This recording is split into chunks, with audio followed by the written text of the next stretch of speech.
Now, U.S. officials say, quote, substantial progress has been made in trade talks with China. Speaking in Geneva on the second day of negotiations, U.S. Treasury Secretary Scott Bessent offered scant information on the talks, but he said more details would be released later on Monday. The U.S. announced massive tariffs on goods from China in April. And for more on the U.S.-China tariff talks, let's talk to Sandra Navidi, CEO of the consulting firm Beyond Global. Sandra, thank you so much for joining us. There are no immediate details about what the agreement contains, but there's a suggestion that it will reduce Beijing's trade deficit with the U.S. How could this play out in practical terms? Well, it remains to be seen what the result of the talks are going to be. They're supposed to be announced tomorrow. But Donald Trump has a consistent track record of over-promising and under-delivering. He has completely backed himself into a corner. So I think the maximum that we should expect at this time is probably that talks have resumed, which is an accomplishment in and of itself, and that escalation, the risk of further escalation has been reduced.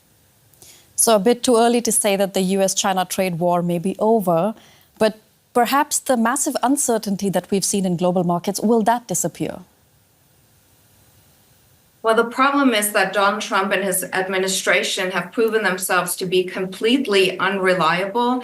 Their arguments and explanations are entirely nonsensical.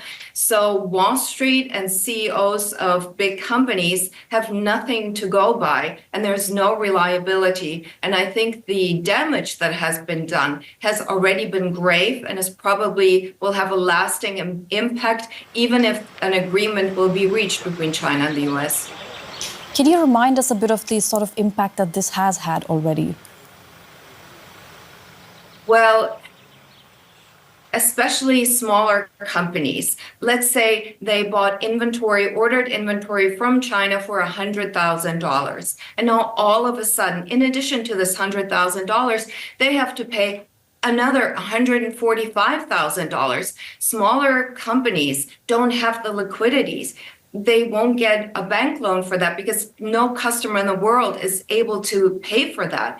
And then even bigger companies, they may be able to hold out longer, but even they are going to run into problems, as many CEOs of big companies have told Donald Trump. And so we are currently only a few weeks away from empty shelves. I can tell you, I live in New York, and I myself and my friends, we have already stocked up stuff because we're afraid simply of running out of things, not only because wares are going to become more expensive, but probably some things we can't get any longer because it's not worthwhile economically for importers to bring them to the United States.